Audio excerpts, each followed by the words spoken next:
144 साल बाद जिस तरह से महाकुंभ का ये योग बना है, साधु संत इस वक्त तपस्या के बाद महाकुंभ में पहुंचे हैं। कुछ नागा साधु हैं, उनसे बात कर लेते हैं। महाराज जी, हर हर महादेव। हर हर महादेव।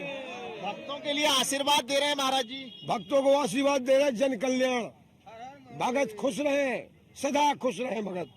144 साल बाद ये योग बना है, क्या कहेंगे इसको लेकर? 144 साल कुंभ बना है। जिसका भाग्य अच्छा होगा वो कुंभ में स्नान करेगा, जिसका भाग्य खराब होगा वो नहीं आ पाएगा। तो आपका ये कहना है कि जो कुंभ में नहीं आ पा रहे हैं उनका भाग्य अच्छा नहीं है? अब वो आएगा, क्यों नहीं आएंगे? वो दूसरे शहर में आएंगे, कोई तीसरे शहर में आएंगे। 50 करोड़ जनता इकट्ठी होना है। क्या कहेंगे बाबा, जिस तरह से ये योग है 144 साल बाद, यानी कहा जा सकता है कि प्रयागराज की धरती पर ये महाकुंभ का योग बना है। देखो, 144 साल बाद कुंभ आया है। कोई 200 साल बाद कुंभ आता है, कोई 50 साल बाद कुंभ आता है। वो संजोग बनता है, वो जो संजोग पहले होता है वो संजोग से आता है कुंभ। ये महाकुंभ है महाराज? महाकुंभ है, महाकुंभ पूर्ण कुंभ है, 12 साल वाला कुंभ है। क्या कहना है, जिस तरह से तपस्या करते हैं नागा साधु, उसके बाद महाकुंभ में सभी साधु पहुंच रहे हैं, संत पहुंच रहे हैं। सभी साधु संत आए हुए, कुंभ समाप्त होगा, वो अपने अपने सब भ्रमण में निकल जाएंगे। क्या व्यवस्थाएं हैं, कैसी व्यवस्थाएं हैं? VIP व्यवस्था है, बिल्कुल सुपर व्यवस्था है। कोई ना कचरा है, ना कोई गंदगी है, ना कोई जनता परेशान हो रही, कुछ नहीं। सिर्फ योगी जी की जय जयकार है। हर की जय जयकार। महादेव। महाराज जी की जय जयकार हो रही है, उत्तर प्रदेश के मुख्यमंत्री की जय जयकार जय जयकार हो रही, क्योंकि वो जनता को सुरक्षित बनाए हुए हैं। जो बदमाश लोग होते हैं वो धमकी देते हैं, तो उनका वो सीधा इनकाउंटर कर रहे हैं, एनकाउंटर कर रहे हैं डायरेक्ट। क्या कहना है, साधु संत कितने सुरक्षित हैं इस सरकार में? बिल्कुल सब सही, लोग ओके हैं, कोई दुखी नहीं है, सब ओके चल रहा है। तो देखिए, नागा साधु हैं इस वक्त, जो यहाँ पर भक्तों की भीड़ है वो देखने को मिल रही है। मैं अपने कैमरा सहयोगी से कहूंगा एक बार दिखाए, जिस तरह से यहाँ पर नागा बाबा के पास पहुंच करके जो साधु संत हैं उनके पास पहुंच करके भीड़ आशीर्वाद प्राप्त कर रही है। कुछ लोग हैं, उनसे बात कर लेते हैं, क्या कहना है। आशीर्वाद लेने के लिए यहाँ पर पहुंच रहे हैं। तो और भी कुछ नागा साधु हैं, उनसे भी एक बार बात कर लेते हैं, क्या कहना है। महाराज, जिस तरह से देखने को मिल रहा है कि अब की बार महाकुंभ है, नागा साधु यहाँ बैठे हुए हैं, लगातार आशीर्वाद दे रहे हैं, क्या कहेंगे आप? हम यही कहेंगे, अपना सनातन धर्म की रक्षा करें और सत्यमेव जयते को मानते हुए, इसकी सत्य सनातन धर्म की रक्षा करते हुए, हिंदुत्व को जगाते हुए चलें और गौ वृक्षारोपण करें। शरीर पर भस्म लगाए हैं, उसको क्या कहेंगे? जिस तरह से भीषण सर्दी पड़ रही है, आप शरीर पर भस्म लगा करके कैसे अपनी दिनचर्या करते हैं पूरे दिन की? यही तो हमारा त्याग है। यही त्याग है, परिवार और सबको छोड़ने के बाद केवल यहाँ पर भजन कीर्तन पूजा के अलावा कुछ नहीं? जी, यही मेरा। साधु जी, क्या कहेंगे, जिस तरह से आप नागा साधु हैं, जो लोग आपके यहाँ पर अब महाकुंभ चल रहा है, कुछ लोग आपसे जुड़ना भी चाहते हैं, कैसे जुड़ पाएंगे? उनको लेकर के क्या कहना है? उनको हम यही कहेंगे, गुरुर ब्रह्मा गुरुर विष्णु गुरुर्देव महेश्वरा गुरुर साक्षात परब्रह्म तस्मै श्री गुरुवे नमः।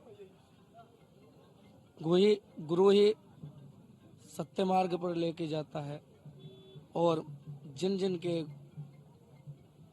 गुरु हैं, जिन्होंने अपने गुरु बनाए हैं, उनकी बात मानते हुए सत्य सनातन धर्म की ओर बढ़े। सनातन को लेकर के बात की जाए, ये महाकुंभ सनातन का कुंभ कहा जा रहा है। सनातन, हर व्यक्ति यहाँ पर सनातनी पहुंच करके जो कुंभ है उसका हिस्सा बन रहा है। अमृत स्नान हो, मौनी स्नान हो, मौनी स्नान को लेकर के किस तरह से आपकी यहाँ पर तैयारियां हैं, किस तरह से आप स्नान करते हैं? और मौनी अमावस्या की बात की जाए तो किस तरह से आप रहते हैं?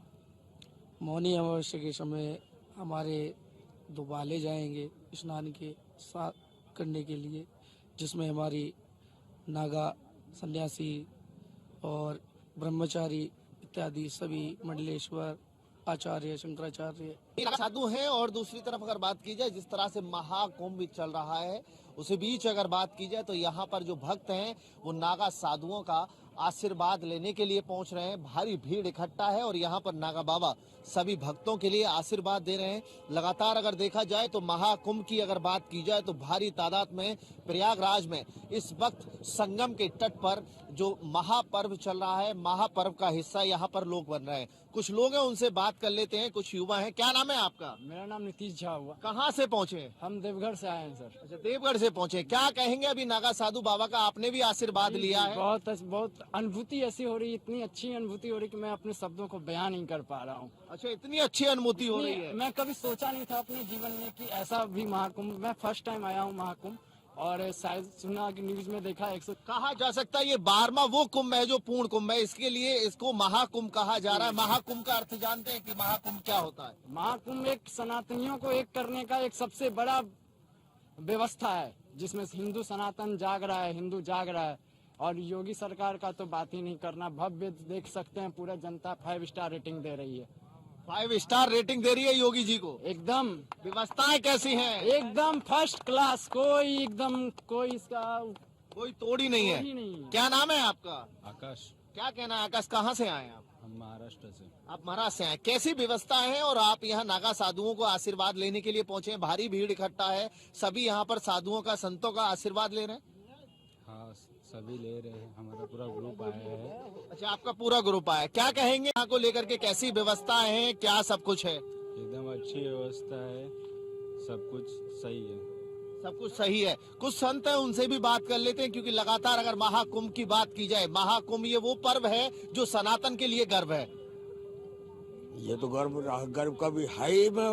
काफी समय 13 साल बाद तो कुंभ पड़ता है, और उसके बाद सनातनी ही इकट्ठा होता है यहाँ पे, मुसलमान की कोई एंट्री नहीं होती है। योगी जी ने स्वागत किया है कि मुसलमान आए, कोई दिक्कत नहीं है, लेकिन उपद्रव नहीं करें। उपद्रव नहीं चाहिए, उपद्रव नहीं चाहिए। योगी ने सत्य है, आए दर्शन करें, दर्शन मेला करें, गंगा नहाए, स्वागत है, वेलकम। और उसके बाद में उपद्रव के लिए वही है जो हो रहा है। क्या होना चाहिए? उपद्रवी के लिए केवल ऑन स्पॉट इनकाउंटर। तो आप योगी जी की सरकार को लेकर के साफ है कि अगर यहाँ उपद्रव हुआ तो एनकाउंटर होगा। जी, तत्काल इनकाउंटर होना ही चाहिए, और हम लोगों को मिल गए तो हम इनकाउंटर कर देंगे। सुरक्षा के कैसे इंतजाम हैं? सुरक्षा के बहुत बेहतरीन इंतजाम है, सुरक्षा में कोई कमी नहीं है। कैसी व्यवस्था है यहाँ पर? व्यवस्था बहुत बढ़िया है, बहुत सुंदर व्यवस्था है। ऐसी व्यवस्था शायद पिछले कुंभ में नहीं हुई थी। साधु संतों की अगर बात की जाए तो कुंभ में आने पर तकलीफ होती थी, लेकिन आज की बात की जाए, इस दौर की बात की जाए, डिजिटल महाकुंभ है, इस दौर में कैसी व्यवस्था है? इस देव में इतनी बढ़िया व्यवस्था है, साधु संत कहीं भटक नहीं रहा है, कहीं जा नहीं रहा है, अपने अपने स्थान पे पहुंच जा रहा है। अपने अपने स्थान पर पहुंच रहा है। कुछ और लोग हैं, उनसे भी बात कर लेते। क्या नाम है आपका? राम बच्चन यादव, कहाँ से आए हैं? बिहार से। बिहार से आए हैं। कैसी व्यवस्थाएं हैं? कुंभ में पहुंचे हैं, क्या कहेंगे? 144 साल बाद ये महाकुंभ का योग बना है, इस योग को लेकर के क्या कहेंगे आप? हम तो पहला बार यहाँ आए हैं, लेकिन मुझे देखने में तो ऐसा लग रहा है कि बहुत गौरव की बात है जो ऐसा मोदी सरकार ने यहाँ जो कर रखा है ना। तो मुझे ऐसा लग रहा है कि अभी यूपी की सरकार नहीं बल्कि उनके पूरे देश के भारत सरकार को उनको बनना चाहिए।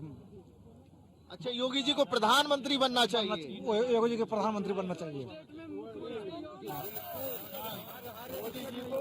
प्रधानमंत्री बनना चाहिए, मौका देना चाहिए, और तभी हमारे देश का सुधार हो पाएगा। क्या अब सुधार नहीं है? प्रधानमंत्री नरेंद्र मोदी का यहाँ पर बड़ा योगदान है, बड़ा सहयोग है। प्रधानमंत्री मोदी जी एक अच्छे नेता हैं, अच्छे योगी भी हैं फिलहाल के लिए, लेकिन उनको सब देख के चलते हैं।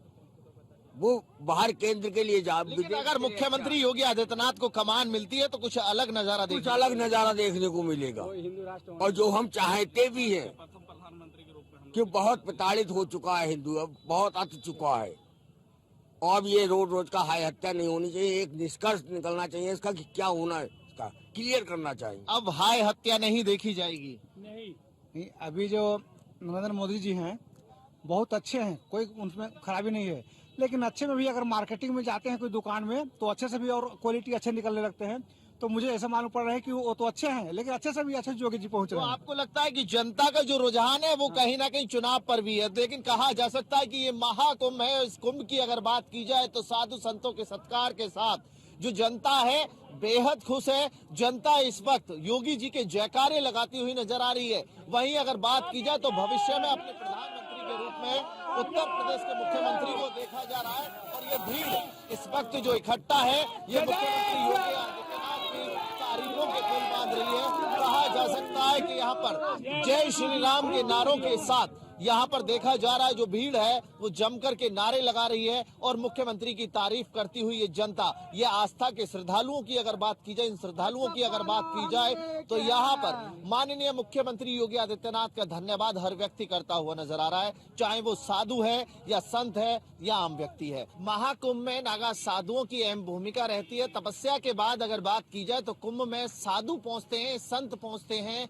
सभी सनातनी पहुंचते हैं। फिलहाल हमारे साथ नागा बाबा है, उनसे बात कर लेते हैं। बाबा, हवन चल रहा है, क्या कहेंगे, किस तरह से पूजा पाठ करते हैं, आपकी दिनचर्या कैसे रहती है? ओम नमो नारायण, हर हर महादेव। मैं सुबह अपने नित्य कर्म से अपनी उसकी पूजा पाठ का है। महाकुंभ में आए तो यहाँ इस योग में अपने जो भी है पूजा का, अपने यज्ञ का वो कार्य कर रहे हैं। महाराज जी, इस योग की बात की जाए, 144 साल बाद ये महाकुंभ है, इस कुंभ की अद्भुतता की बात की जाए, सुंदरता की बात की जाए, यहाँ की व्यवस्थाओं की बात की जाए, कैसी व्यवस्था है, साधु संतों के सत्कार की बात की जाए, क्या कहना है आपका इसको लेकर? देखिए, 144 साल बाद जो कुंभ आता है, 11 कुंभ के बाद जो 12वां कुंभ होता है वो महाकुंभ होता है। उसकी जो योग और जो उसके वो उस योग बनता है वो 144 साल बनता है, उसको महाकुंभ कहते हैं। तो उसमें ये व्यवस्था है सरकार की और ये अच्छी है, ठीक है। जो आपकी योगी सरकार ने बड़ी अच्छी व्यवस्था कर रखी है साधु संतों के लिए, इस मेले की सभी तरह की आवश्यकताओं को पूरा करने के लिए अच्छी व्यवस्था है। आपने शंकर भगवान की यहाँ पर ये प्रतिमा बना रखी है, कहीं ना कहीं अगर बात की जाए माला भी चढ़ा रखी है। कहा जाता है कि कटौती में गंगा, जहाँ मन चंगा है आपका वहाँ कटौती में गंगा होती है, इसीलिए आपने शंकर भगवान की ये मूर्ति यहाँ पर बनाई है। ये शंकर भगवान बनाए हैं, मृतिका मिट्टी के बनाए हैं, तो कण कण में शंकर, हाँ, तो ये भोलेनाथ हैं, यही हमारे इष्ट देव हैं। इन्हीं के प्रति, इन्हीं के सम्मान के लिए वो है अपना, यही इनके दर्शन होते रहते हैं। नागा साधु किसकी पूजा करते हैं, कैसे पूजा करते हैं? नागा साधु तो वैसे जो शंकराचार्य द्वारा स्थापित है, सन्यास शैव भगत होते हैं, शिव के भगत होते हैं। वैसे पूजा तो 5 पंच देवता हैं, गुरु ब्रह्मा, गुरु विष्णु, गुरुदेव महेश्वरा और शक्ति और श्री गणेश, ये 5 है। इन्हीं के रूप अलग अलग हैं, इन्हीं के रूपों की हम अलग अलग, हनुमान जी हैं, शिव रूप हैं, और हैं राम है, कृष्ण है, सब पंच देवताओं में आते हैं, इन्हीं की पूजा करते हैं। महाराज जी, कितने घंटे आप ये यज्ञ करते हैं, उसके बाद किस तरह से भजन पूजा होती है, कितने डेली की अगर बात की जाए, कितने भजनों के साथ साथ जो मंत्र हैं कितना उच्चारण करते हैं? देखिए, जो मैं करता हूँ वो तो मेरे तक ही सीमित रहेगा, मैं आगे उसको नहीं, मैं क्या करता हूँ ये मेरा अपना वो है, बाकी आप सभी अपनी अलग अलग पूजा, जनता के कल्याण के लिए लगातार हवन और ये सब चीज जारी है। हाँ, सभी के लिए, अपने लिए नहीं, हम तो सभी के लिए सर्वे भवन्तु सुखिनः सर्वे सन्तु निरामया मां भद्राणि पश्यन्तु, तो उसी के आधार पर हम करते हैं। तो साधु संत सबकी कामनाओं के लिए भजन कीर्तन करते हैं और साथ साथ मोक्ष पाने के लिए ये करते हैं। मोक्ष धर्म के 4 स्तंभ हैं, अर्थ, काम, दान और मोक्ष, यही इन्हीं के इर्द गिर्द हमारा धर्म जो भगवान द्वारा स्थापित है वही होता है। शाही स्नान जिसको कहा गया है, उसके लिए सभी सन्यासी, नागा सन्यासी इस पर्व में आते हैं, इस कुंभ में आते हैं। शिव ही अंत है, शिव से शुरू है, इसीलिए सनातन है। सनातन को समझना इतना आसान नहीं है। जिस तरह से लगातार कटाक्ष किए जाते हैं, उसके बाद अगर बात की जाए तो साफ तौर पर नागा साधुओं का कहना है कि सनातन को समझना इतना आसान नहीं है। कुछ और साधुओं से बात कर लेते हैं। महाराज जी, हर हर महादेव। हर हर ओम नमो नारायण, हर हर महादेव। नमो नारायण। क्या कहेंगे, 144 साल बाद ये योग बना है और दूसरी तरफ अगर बात की जाए तो साधु संत बढ़ चढ़ के हिस्सा ले रहे हैं। ये जो प्रयागराज है ना, ये तीर्थों का राजा है। सनातन धर्म के जितने अनुयायी हैं, प्रत्यक्ष हो या प्रत्यक्ष हो, ये सब कुंभ में आते हैं। माघ मगर रविगत जब होई, तीर्थ पति आवहि सब कोई। तो सारे सन्यासी, नागा, साधु, जो भी संप्रदाय का है, 13 अखाड़े इस अमृत कुंभ स्नान के लिए, अपने को सर्वोपरि मानने के लिए इस कुंभ में आते हैं। फिर 1 माह रहने के बाद यहाँ से हमारा छावनी चला जाएगा बनारस। वहाँ कुछ समय रहने के बाद फिर अपने अपने गंतव्य में, कोई हिमालय में, कोई कहीं, कोई मणि महेश, अलग अलग स्थानों में पहुँचते हैं। महाराज जी, नागा साधु जिस तरह से तपस्या करते हैं और वस्त्रों के बिना रहना पड़ता है, इतनी कड़ाके की सर्दी हो, गर्मी हो, कैसे सहन कर पाते हैं? हाँ, उसके ऊपर उपाय है। जैसे शरीर है ना, शरीर तप से इतना मजबूत हो जाता है, अंतर मन भी उतना शुद्ध हो जाता है। आप देखो जाके मणि महेश में या किन्नर कैलाश में, श्रीखंड कैलाश में, जहाँ टेम्परेचर 0-7-10 जाता है, वहाँ भी दिगंबर साधु इसी अवस्था में, इसी भस्मी अवस्था में वो महीनों तक पड़े रहते हैं। ये उनकी खासियत है। सारा कुछ आत्मबल, इच्छा शक्ति, अपने गुरुओं का आशीर्वाद, ये सब के कारण ही इनकी जो आत्मा शक्ति है इतनी प्रबल होती है। आत्मा ही परमात्मा से जोड़ती है। हाँ, यही योग है। योग कर्म सुकौशलम। आत्मा से परमात्मा को जोड़ने का साधन ही सनातन धर्म की परंपरा में है, और कहीं विदेश में ऐसा नहीं है। यही हमारी भारत कोई विज्ञान का भी काम नहीं आता है। विज्ञान कभी आत्मा को परमात्मा से नहीं जोड़ पाता, लेकिन साधु संत का तप आत्मा से परमात्मा को जोड़ने का काम। बिल्कुल सही। जहाँ विज्ञान विराम लेता है, वहाँ तो उससे लाखों करोड़ों किलो दूरी में सनातन का जो धर्म ध्वज है वहाँ तक फहराता है। न्यूटन का जो गति नियम है, पाइथागोरस साध्य है, ये हमारे सब ऋषि मुनियों को पहले की खोज है। आत्मा के भीतर जो 72,000 नस नाड़ी है, 65,000 विचार हैं, ये जो रोज उत्पन्न होते हैं, ये कहाँ से आता है, इसके बारे में नहीं पता है किसी को। इसके बारे में लोगों को बड़ा मुश्किल जाता है। तो देखिए, इस वक्त अगर बात की जाए तो महाकुंभ इस वक्त यहाँ पर प्रयागराज में चल रहा है। प्रयागराज की अगर बात की जाए तो जनता गदगद है, क्योंकि सनातन का ये पर्व है और सनातन शिव से शुरू होता है और शिव से ही अंत होता है। तो कहा जा सकता है कि नागा साधु इस वक्त तपस्या कर रहे हैं, कुंभ में पहुंच करके डुबकी लगा रहे हैं, शाही स्नान का इंतजार कर रहे हैं। मौनी अमावस्या को लेकर के अगर बात की जाए तो मौनी अमावस्या से पहले नागा साधु तप, और उसके साथ साथ कहा जा सकता है कि यहाँ पर हवन कुंड के बाद जो पूजा पाठ है, जो भजन कीर्तन है, जो आहुति है, उनको देने के बाद शंकर भगवान का ध्यान लगाते हैं। प्रयागराज से अतुल शर्मा की रिपोर्ट, न्यूज़ 1 इंडिया।